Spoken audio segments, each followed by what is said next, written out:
Bonjour. Pour faire suite un petit peu à l'analyse de documents que l'on a fait sur Airbus et l'aérospatiale hier, on va essayer d'avancer un tout petit peu dans le cours.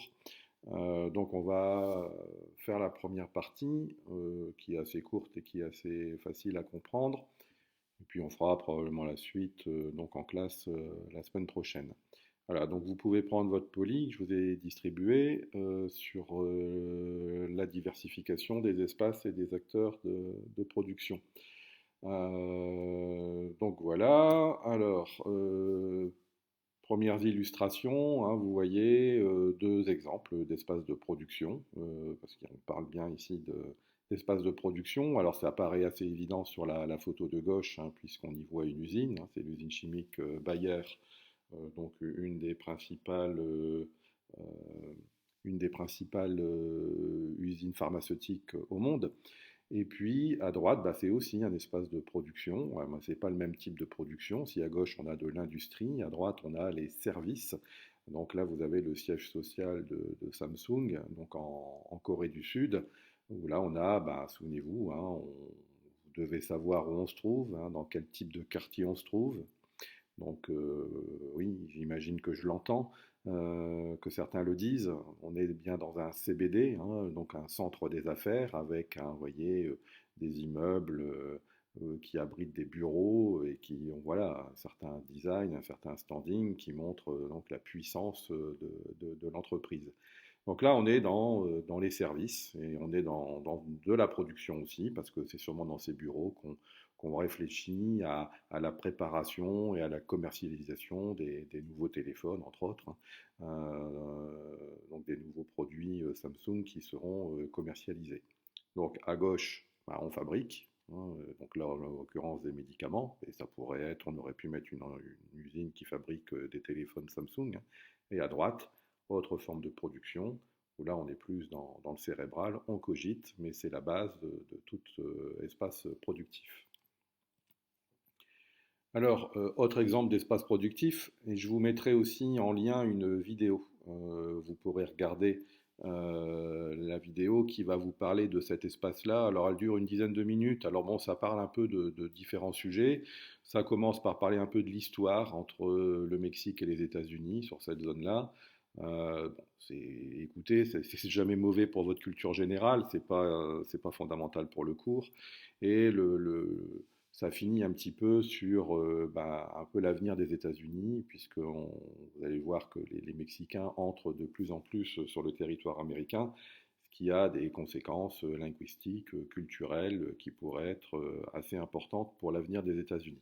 Entre les deux, on va vous parler des maquiladoras. Alors les maquiladoras, bah, vous voyez, c'est ça. C'est ce qui se passe à la frontière entre le Mexique et les États-Unis. Et ça aussi, c'est devenu un espace de production. Alors, faut bien comprendre que pendant des siècles et des siècles, la frontière, c'est plutôt quelque chose, un endroit où il ne se passait pas grand-chose, puisque c'était vraiment la limite entre deux pays. Donc on y trouvait plutôt des casernes militaires qui surveillaient la frontière, voilà, il y avait très peu d'échanges, et d'ailleurs même quand on passait la frontière, enfin, c'est toujours le cas aux États-Unis, mais si on prend par exemple la France et la Belgique, avant l'Union européenne, bah, il y avait des postes frontières, et donc on était contrôlé quand on passait la frontière, donc c'était long, c'était un peu fastidieux. Maintenant, bon voilà, le rôle de la frontière dans certains endroits du monde a disparu, et c'est devenu au contraire des zones particulièrement dynamiques. Et c'est le cas aussi aux États-Unis et au Mexique, même si cette frontière elle est toujours très bien contrôlée. Les Américains ont mis en place un système qui voilà, fait référence et qu'on trouve maintenant dans différents endroits de la planète. C'est ce qu'on appelle le système donc, des maquiladoras.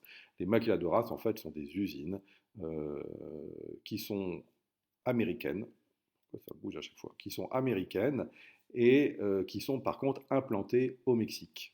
Donc, vous voyez ici, on le voit concrètement, vous avez la frontière, hein, entre les États-Unis ici et le Mexique ici.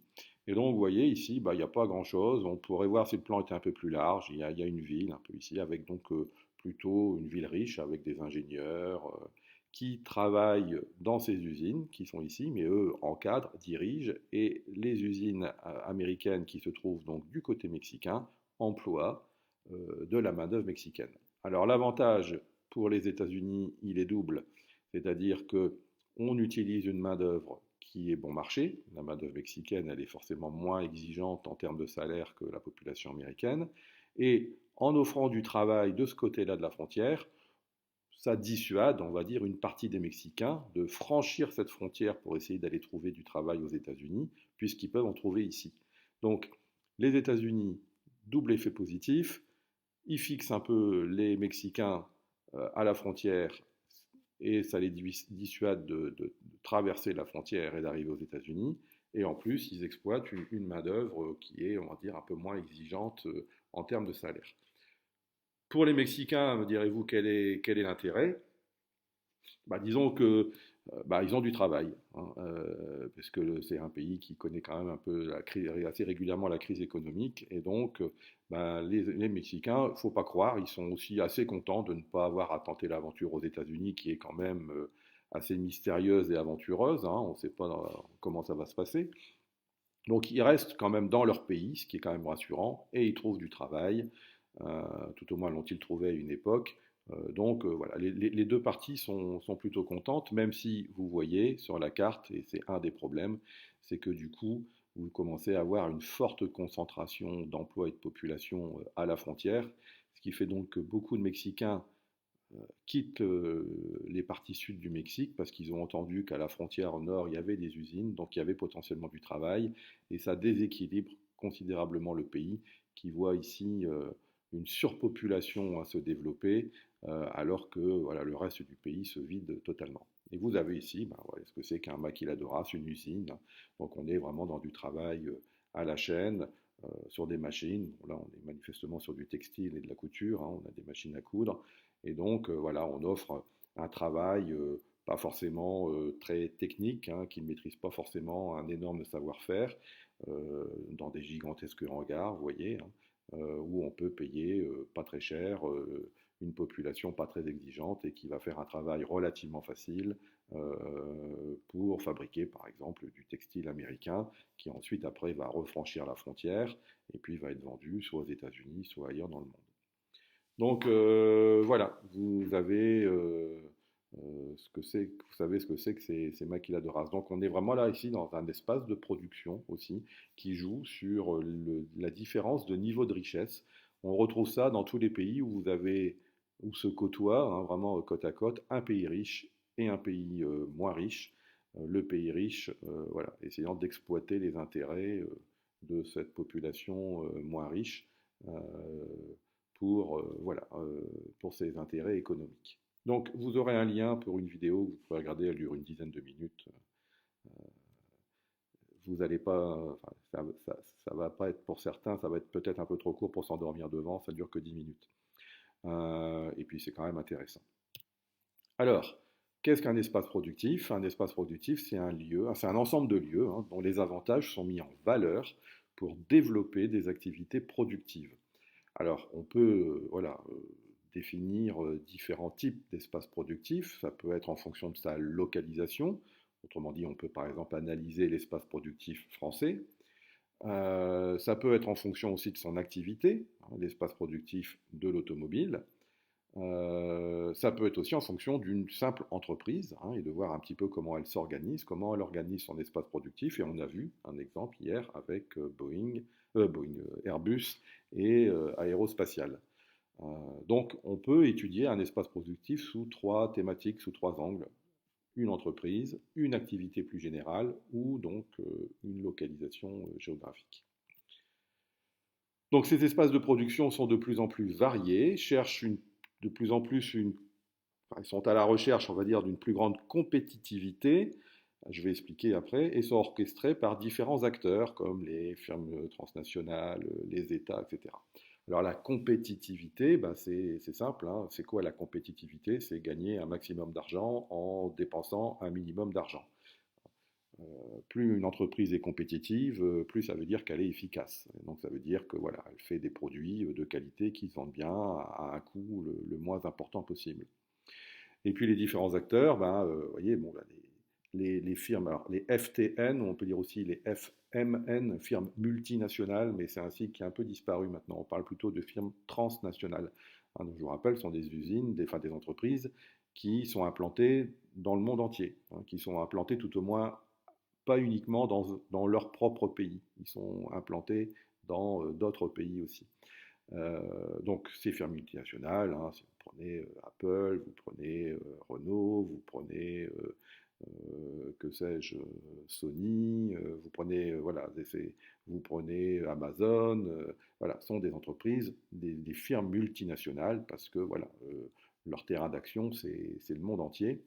Sachant que les États, hein, peuvent aussi être un acteur important. Bah, par exemple, un État peut développer par exemple une autoroute, hein, qui va permettre de relier une région plus facilement à une autre, ou financer un aéroport pour permettre pour inciter peut-être des entreprises à s'implanter pas très loin, en disant bah tiens, c'est un coin intéressant, il y a pas mal d'infrastructures, il y a des routes, il y a des autoroutes, il y a un aéroport, il y a une gare. On peut mettre en place, construire un entrepôt ou une usine ici, on pourra faire venir les produits bruts facilement, et on pourra réexpédier derrière le produit fini très facilement. Donc c'est l'État aussi qui organise, qui aménage son territoire pour le rendre attractif et attirer donc les grandes entreprises multinationales pour qu'elles viennent s'implanter chez eux, et puis donc forcément embaucher des gens de leur pays. Alors, plusieurs dimensions sont à étudier dans l'organisation des espaces productifs. Hein, on verra, on en a déjà un peu parlé hier avec Airbus, hein, quelle stratégie, hein, on développe quand on crée une entreprise, quelle stratégie on veut mettre en place, quel type d'entreprise, hein, on va mettre en place, dans quelle filière on va développer un produit, que ce soit dans l'agriculture ou dans l'industrie ou dans les services, quelle spécialisation, donc quel type de produit, hein, si on va dans la filière communication, est-ce qu'on va plutôt faire de la téléphonie, est-ce qu'on va plutôt travailler dans les réseaux, est-ce qu'on va travailler plutôt sur Internet, est-ce qu'on va plutôt travailler sur la conception d'ordinateurs, voilà. Hein. Les moyens mis en œuvre, hein, où est-ce qu'on va, donc quels sont j'aurais dû le mettre en premier d'ailleurs, quels investissements, voilà, où est-ce qu'on va dépenser de l'argent, à quel endroit, hein, pourquoi on va dépenser de l'argent, notamment par exemple dans les sites de production, où est-ce qu'on va, quel type d'usine on va développer, à quels endroits on va les mettre, quel budget on va mettre en place pour la recherche, pour essayer de trouver des nouveaux produits. Donc voilà. Hein, et bien sûr, l'investissement, bah, c'est l'argent. Hein. Donc, où est-ce que, où et comment et combien on place d'argent dans la fabrication, où et comment et combien d'argent on va placer, notamment dans la recherche et le développement, à savoir l'innovation. Ensuite, il faut étudier aussi pour quel type de marché de consommation, hein, le produit qu'on fait. C'est bien beau de faire un produit, mais on ne fait pas un produit pour se faire plaisir. On fait un produit pour le vendre, pour qu'il ait du succès. Si vous fabriquez un produit dont vous êtes le seul à y trouver de l'intérêt, vous n'allez pas le vendre. Donc, alors des fois, ça se combine. Hein. Je vous donne une petite histoire, même si je vais faire référence à quelque chose que vous ne connaissez même plus. Mais moi, quand j'avais votre âge, on a découvert, s'est mis en place le Walkman, ce qu'on a appelé le Walkman. Hein. Donc c'était un peu comme un lecteur MP3, mais à part qu'il n'y avait pas de MP3 à l'époque, donc c'était des cassettes audio. Hein. Donc c'était une grosse boîte, hein, on mettait la cassette dedans, puis il y avait un casque, hein, et qu'on mettait sur soi. Alors il fallait des grandes poches, hein, parce que c'était quand même un truc assez grand au départ, puis après petit à petit ça s'est miniaturisé. Et donc c'est l'ancêtre en fait du lecteur MP3, hein, quand on a dématérialisé la musique. Au départ, il fallait un support. Donc il y a eu d'abord le Walkman en cassette, puis après il y a eu le Walkman en CD. Donc, vous voyez la taille d'un CD, donc il y avait une boîte autour, donc c'était quand même des choses assez conséquentes. Et puis on mettait un casque et on pouvait, donc c'était tout à fait nouveau, on pouvait aller dans la rue avec son casque et écouter de la musique dehors, ce qui s'était jamais fait avant. Donc c'était vraiment c'était la classe vraiment d'avoir ça. Bah, ce produit, en fait, il est né justement juste d'une volonté d'un homme, et qui ne cherchait même pas au départ forcément à le commercialiser. C'était le patron de Sony, parce que c'est Sony qui a inventé le Walkman, et qui était immensément riche. Hein. Sony était vraiment une énorme entreprise, c'est un peu l'équivalent d'Apple maintenant. Tous les produits voilà, audio, vidéo, etc., étaient plutôt, enfin, de bonne qualité, plutôt était plutôt de la marque Sony. Et donc le PDG qui, voilà, faisait plus grand-chose dans l'entreprise, si ce n'est bah, dépenser l'argent qu'il gagnait, et passait beaucoup de temps à jouer au golf. Et puis un jour, il a décidé que ça serait chouette de pouvoir écouter de la musique en jouant au golf. Donc il a demandé à ses ingénieurs de lui fabriquer un produit qui lui permettrait d'écouter de la musique pendant qu'il joue au golf. Donc ils lui ont inventé le Walkman, mais c'était vraiment pour lui. Et puis finalement, ils se sont rendus compte au fur et à mesure qu'ils réfléchissaient à ce produit que c'était quelque chose qui pouvait peut-être éventuellement marcher. Et puis bah, finalement, le produit pour le patron, bah, ils l'ont finalement développé aussi pour le monde. Et ça a été un énorme succès. Voilà, mais l'objectif, c'est quand même pas de créer un produit pour vous, c'est de créer un produit qui va séduire un maximum de monde. Et donc, bah, voilà, la combinaison de tous ces moyens, de ces stratégies, de ces études de marché, bah, va décider un peu de votre espace productif, savoir où est-ce que vous allez vous installer et comment vous allez fabriquer votre produit.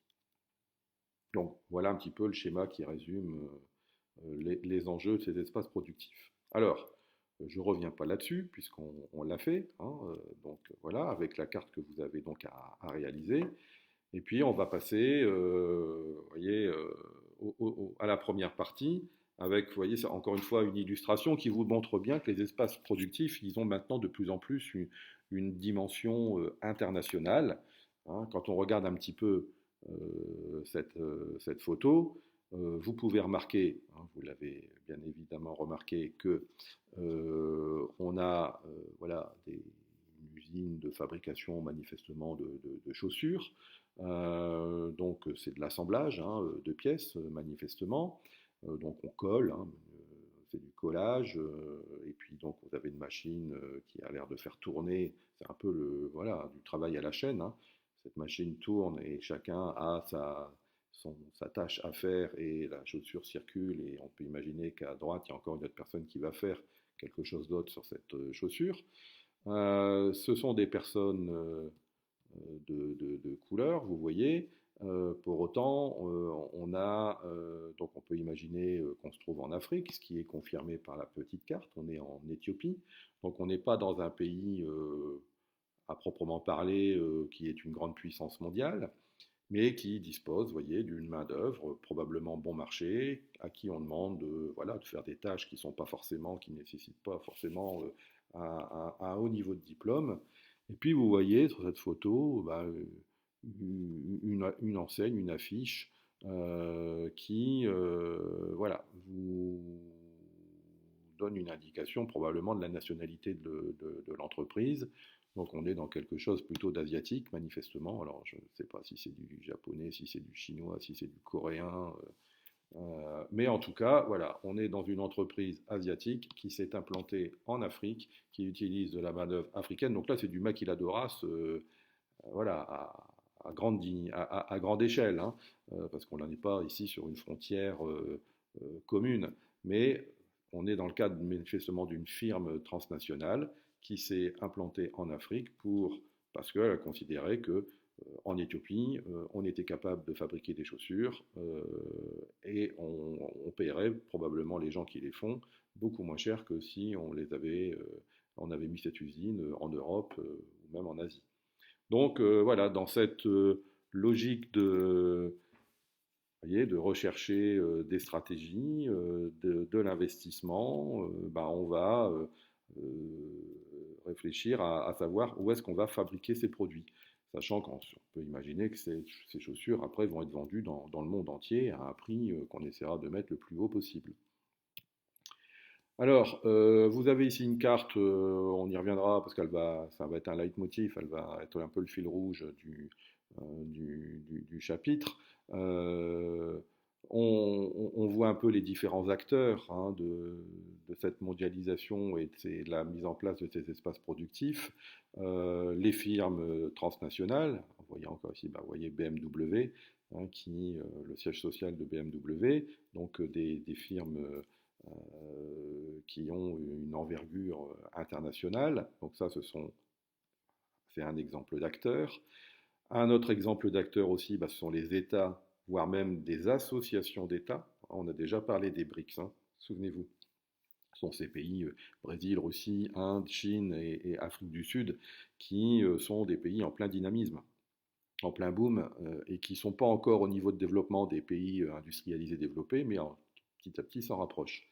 Et puis vous avez des espaces aussi ici, notamment de la même manière qu'on a vu cette photo-là, vous avez la même chose ici, mais en Bolivie, avec donc une industrie textile qui s'est installée en Bolivie pour utiliser de la main-d'œuvre bon marché.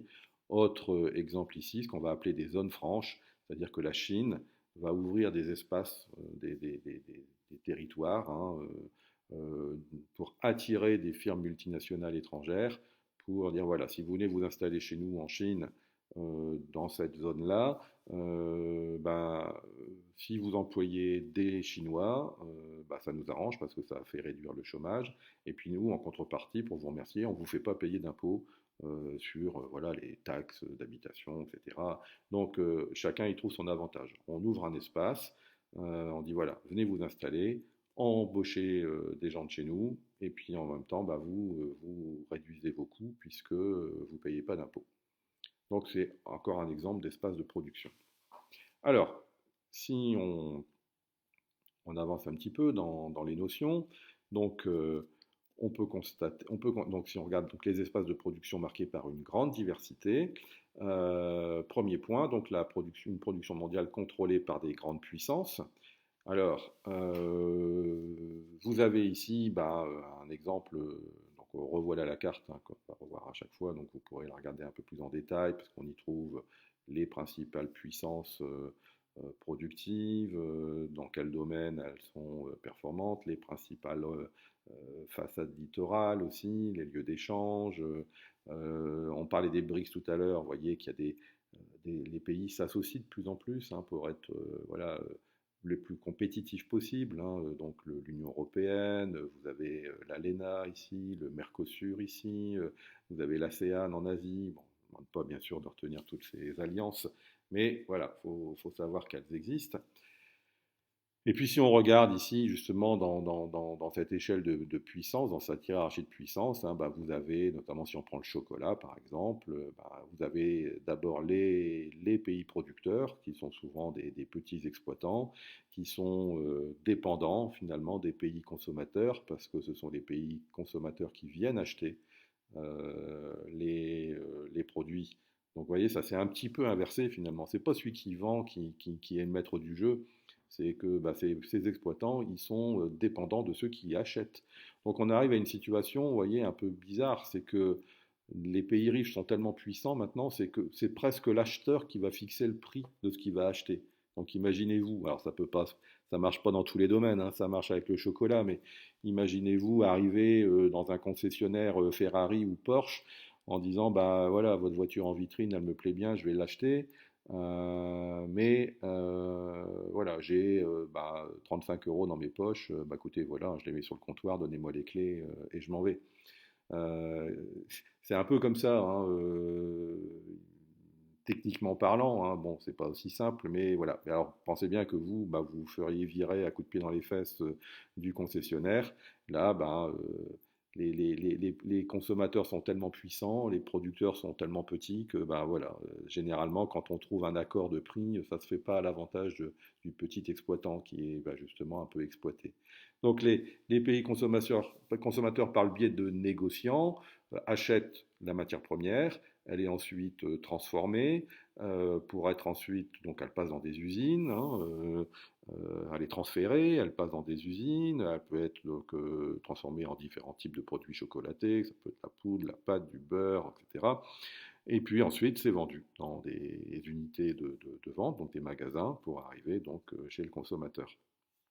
Résultat, se crée une espèce de division internationale du travail. Alors ça, faut bien l'avoir en tête, c'est important.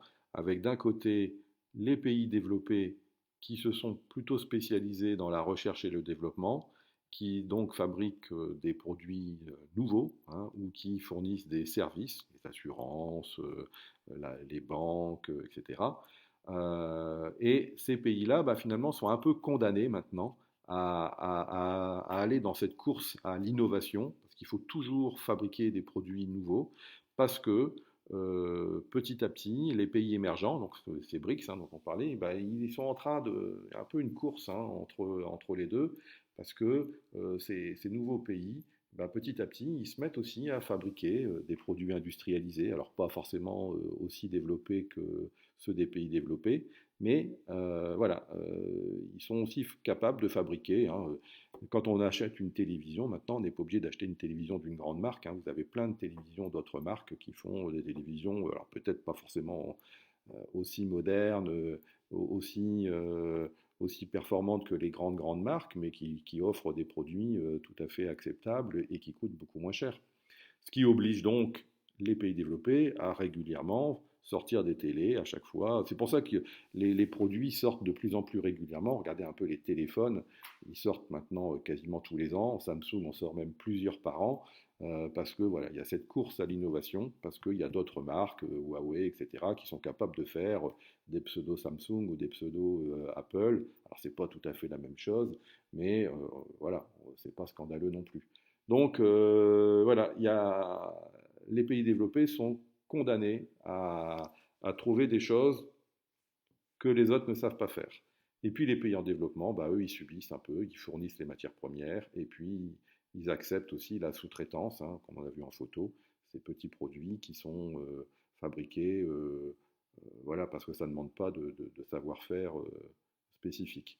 Puis après, vous avez les pays qui sont vraiment à la ramasse, hein, les pays non intégrés, parce qu'ils sont en guerre, parce que voilà, le niveau de développement il est vraiment insuffisant, et eux se retrouvent complètement marginalisés. Hein. Bah, on voit ici, on peut imaginer que l'Afrique subsaharienne, hein, elle est un petit peu abandonnée, ou voilà, l'Europe centrale, ici, ou l'Asie centrale plutôt, c'est soit des pays aussi qui sont assez instables et qui sont un peu délaissés parce qu'on ne va pas implanter des usines dans des pays qui sont en guerre et dont l'usine peut être prise, enfin peut être détruite du jour au lendemain, ou des gens pris en otage à cause du terrorisme par exemple. Donc il y a des pays qu'on écarte, hein, de cette mondialisation, de ces espaces productifs. Donc, la production se définit par l'ensemble des opérations, donc depuis la conception jusqu'à la commercialisation, qui sont localisées dans différents pays, qui permettent de réaliser, j'ai oublié un son quelque part, donc qui sont localisés dans différents pays, qui permettent donc de réaliser un produit fini et contribuent à produire de la valeur ajoutée. La valeur ajoutée, c'est voilà, le savoir-faire humain qu'on ajoute à un produit. Du fer en cailloux, ça vaut un prix. Ces cailloux qui sont traités, où on enlève la roche pour garder vraiment que le fer, ça a une valeur ajoutée parce que l'homme l'a transformé. Ces petits morceaux de fer qui sont transformés en plaques de fer, bah, la plaque de fer, elle coûte plus que les petits morceaux de fer. Et puis cette plaque de fer qu'on va transformer en carcasse de voiture, par exemple, eh ben, elle va encore coûter plus cher parce que voilà, on l'a transformée, on l'a façonnée. Donc à chaque fois qu'il y a une opération humaine, il y a de la valeur ajoutée.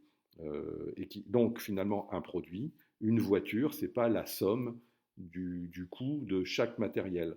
Il y a en plus un savoir-faire humain qui s'ajoute au prix total de cette somme de différents produits. Et donc, bah, tout ça fait qu'on s'installe géographiquement à des endroits différents en fonction de ce qu'on veut faire. Si on veut faire de la recherche et développement, on va plutôt s'implanter dans les pays riches et développés et on va trouver des ingénieurs.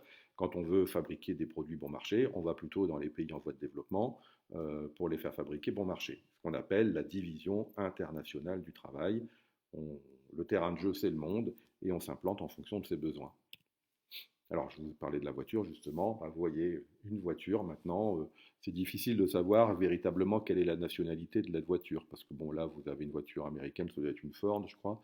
Bah, bon, vous voyez, alors, il y a une partie des choses qui sont... Voilà, c'est conçu aux États-Unis, c'est assemblé aux États-Unis, mais en même temps, vous avez des produits qui viennent de différents pays. Donc, on a une voiture un petit peu, quand même, dont la réalisation est internationale.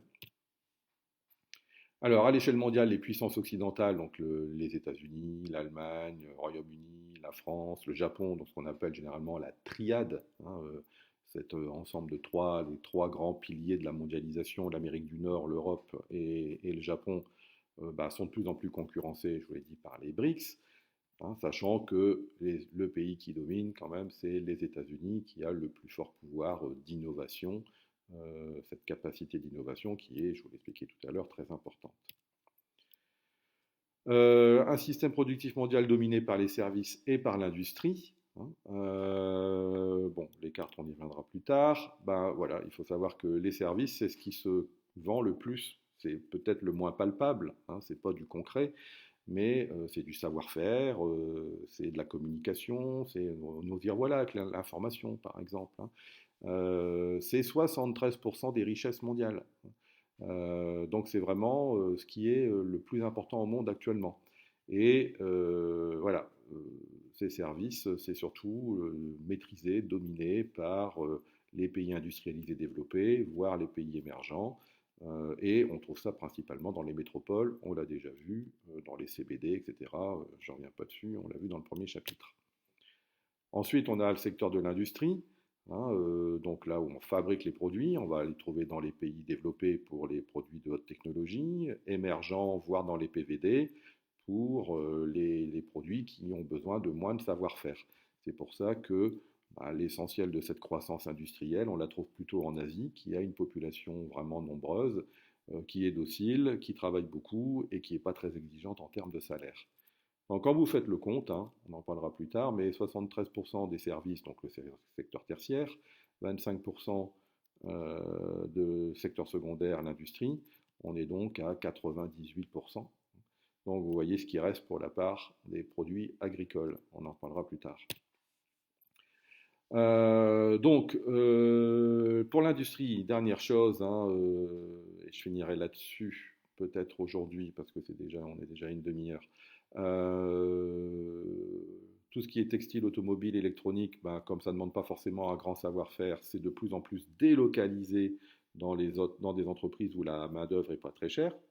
C'est pour ça que, par exemple, à Béthune, euh, on vient de perdre l'entreprise Bridgestone qui va donc implanter son usine en Pologne parce que la main-d'œuvre est moins chère. Mais c'est le cas de voilà, beaucoup d'industries ou là, des pays comme la France qui ont voilà, une main-d'œuvre qui coûte cher, ben, perd un peu son activité industrielle. Même si voilà, ces pays qui fabriquent des produits pas très bons, enfin qui voilà, qui coûtent pas grand-chose et qui sont donc peu rémunérés, connaissent un peu ce qu'on appelle une montée en gamme. Alors ça, c'est un peu le modèle asiatique, c'est-à-dire que je vous explique vite fait. Quand le Japon en 1945 a été détruit par la guerre, il a relancé un peu son économie en faisant de l'industrie de base. Donc la sidérurgie, donc ils faisaient des barres d'acier, de la métallurgie aussi, donc pareil, c'est plus ou moins des barres d'acier aussi, un peu de chimie aussi, mais de la chimie lourde, et puis du textile, hein, parce que voilà, ça ne demandait pas, quels que soient ces secteurs-là, ça ne demandait pas grand-chose comme savoir-faire. Puis ensuite, ben, petit à petit, le pays s'est développé, donc ils ont décidé de monter un petit peu en gamme, donc ils ont commencé à travailler, plutôt que de faire des plaques d'acier, ils ont fait des voitures notamment.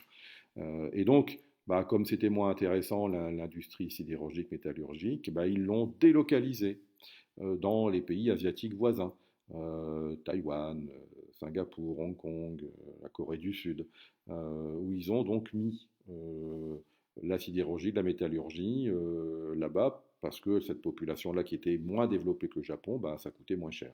Donc on pouvait faire encore de l'acier, pas très cher, qui servait donc à faire ensuite les voitures japonaises. Et puis ensuite, le Japon a continué son développement et passé, par exemple, après à l'électronique, hein, a commencé à faire des télés, des radios, etc. Du coup, bah, les voitures, ça devenait un peu moins intéressant, donc on a délocalisé une partie. C'est là qu'apparaissent les voitures coréennes. Alors au départ, on se moquait un peu des voitures japonaises, hein, et puis quand on a commencé à rentrer dans les mœurs, ben, on a découvert d'un seul coup les voitures coréennes. On a dit mon Dieu, mais qu'est-ce que c'est que ça? Et puis finalement, ben voilà, la Corée qui au départ ne faisait rien, puis ensuite faisait des barres d'acier, ben, petit à petit, voilà, suit le mouvement japonais avec un temps de retard à chaque fois, mais donc se met à développer ses propres marques. Enfin, d'abord fabrique des voitures japonaises, puis ensuite développe ses propres gammes. Et puis quand le Japon est encore monté d'un cran en laissant un peu tomber l'électronique pour commencer à créer vraiment de la haute technologie, des biotechnologies, etc. Elle a délocalisé son électronique en Chine, etc. Donc où apparaît Huawei et puis d'autres marques électroniques coréennes, etc. Donc voilà ce que c'est que cette montée de gamme. C'est-à-dire que un pays qui développe ses activités délocalise celles qui sont devenues du coup moins dynamiques, moins porteuses, et donc on essaye d'en réduire les coûts en les mettant dans des pays un peu moins développés. Voilà, puis bon, allez, on va finir vite fait là-dessus. Des économies qui reposent sur l'exploitation des ressources. Ben, donc voilà, quand on aura fait le tour, ben, vous voyez que bon, vous avez compris, hein, les activités agricoles sont marginales dans le PIB mondial, hein, ça représente entre 2 et 3% de la richesse mondiale. Alors, ça se trouve, on la trouve essentiellement donc, dans les pays d'Amérique latine ou d'Afrique qui reposent ça ne veut pas dire qu'on ne le trouve pas ailleurs, hein, on en trouve bien sûr énormément en Europe aussi, mais ça n'apporte pas énormément de richesse en Europe, parce que d'autres secteurs apportent plus de richesse. Par contre, vous avez des économies de pays d'Amérique latine ou d'Afrique dont la richesse repose avant tout sur la vente, la production et la vente de leurs produits agricoles. Donc le soja au Brésil, par exemple, le cacao en Côte d'Ivoire. Alors généralement, ils sont spécialisés dans un voire deux produits, et donc ils sont très fragile, hein, parce qu'il suffit qu'il y ait une crise dans ce produit-là, et puis qu'on n'achète plus de cacao, et c'est bien sûr un drame pour la Côte d'Ivoire. Il suffit que d'autres pays décident de faire du cacao, la concurrence augmente, et ça sera un drame pour la Côte d'Ivoire. Il suffit que les modes changent et que les gens ne mangent plus de chocolat, et ça sera un drame pour la Côte d'Ivoire, ou qu'il y ait une sécheresse ou une inondation qui détruisent les productions, et c'est aussi un drame. Donc vous voyez, ce sont des pays qui sont du coup très très fragiles et qui dépendent aussi voilà, du prix que les acheteurs veulent bien mettre. Donc ce sont des pays qui sont vraiment très très fragiles économiquement. Et puis pour les ressources du sous-sol, c'est peut-être un peu plus sécurisant pour des pays pétroliers, hein, notamment, qui ont des ressources comme le Moyen-Orient et qui sont actuellement immensément riches. Mais on sait très bien que ces ressources vont disparaître et puis qu'on est en train de développer aussi de nouvelles sources d'énergie qui sont amenées petit à petit, même si ça c'est encore loin d'être le cas maintenant, mais qui sont amenées à remplacer le pétrole dans un avenir plus ou moins proche. Vous avez ces monarchies pétrolières qui sont en train de commencer à essayer d'investir dans d'autres activités parce qu'ils savent très bien qu'un jour ils vendront plus de pétrole. Et donc par exemple le Qatar investit énormément, notamment dans le sport, en achetant des clubs de foot ou en développant des, des stades, en construisant des stades, en devenant le propriétaire. Vous avez à un moment donné le Japon aussi, alors c'était pas pour le pétrole, mais qui a acheté aussi beaucoup, les Chinois maintenant le font aussi, achètent aussi de la vigne par exemple, hein, en France, des châteaux et de la vigne en France, parce qu'on estime que ça, le vin c'est porteur, hein, tout le monde beaucoup de gens boivent du vin dans le monde, et donc voilà, ça c'est une ressource presque intarissable. Donc voilà, quand notre économie est basée sur un produit, soit on est comme en Afrique et on en est très dépendant, soit on est dans des pays plus riches et on utilise les bénéfices qu'on a pour essayer d'investir dans d'autres produits pour essayer d'anticiper les problèmes à venir. Voilà, et ben on arrête là pour aujourd'hui, on finira la semaine prochaine. Donc n'oubliez pas de regarder le petit documentaire que je vais vous mettre. Et puis, je vous recontacte demain pour fixer éventuellement un petit rendez-vous en fin de semaine pour faire le point là-dessus euh, et préparer donc votre tour de la semaine prochaine. Voilà, bonne journée, à très vite.